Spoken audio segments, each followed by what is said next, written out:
Welcome back. You're still tuned into Trading Hour. We are at the low point of the day for the market. It's 200 points lower. You know, even some of the FMCG names which were holding up in the green are seeing some kind of a slip now. So some Tata Consumer, for example, has moved significantly into the red right now. You have something like Titan also, which is seeing a little bit of a slip. But the stocks which are holding up, well, IDC is the top gainer right now on the Nifty, and the rest of the four FMCG names are also going to be up on your screen. Britannia, HUL holding up in the green. You also have Nestle, which is seeing just some minor gain right now. The real estate pack, like I was pointing out, is seeing significant cuts today. So pull up something like a DLF. You have Godrej, Oberoi Realty, all of these stocks which are definitely under pressure. And this is in addition to the kind of cuts that we're seeing on the bigger financial names. So the Bajaj twins definitely seeing some cuts, and a lot of these banking stocks will come up for you.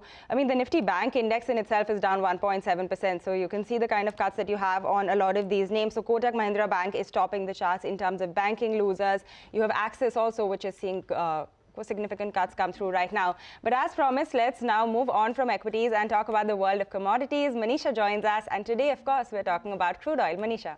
Thank you for that, Pavitra. And yes, the crude oil prices have started to continue to decline, rather. We have seen 1.5% of a cut coming in, and this is after 2.5% of a decline in the previous week as well. The markets are watching very closely to the Iran nuclear deal, where the belief is that the Iran and West are now closing to striking a nuclear deal. This has been, remember, an 18 to 19 months of negotiation, but we do believe that they are closer to a deal here. What the deal would do is that it would lift sanctions on 17 Iran banks and nearly 150 institutions as well, where the sanctions have been put for quite some time now.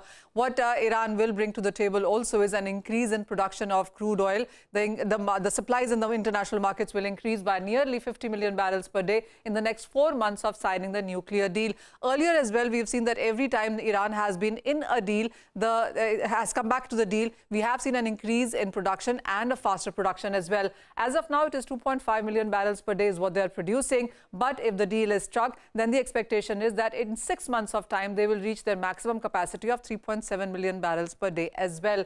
As of now, apart from the Iran and nuclear deal conversation, it is the Chinese demand which also continues to be on the weaker side. The markets are yet to see demand. Last month as well, we saw multi-year lows in sense of crude imports into China. And then there is the dollar index trading at a 5-week highs back above 108. And that seems to be putting pressure on the crude prices too. This is what the crude prices have done on a monthly basis, the opening and closing prices. And as you can see, month over month, we have been able to hold above $100 a barrel as well.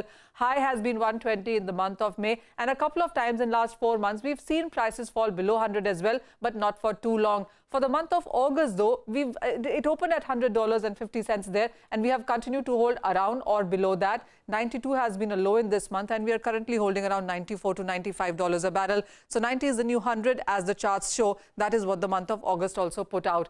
Also, take a look on what we've done in sense of positive factors for crude prices. While we're trading at 100, but most markets believe that we will rebound in the month of September and October.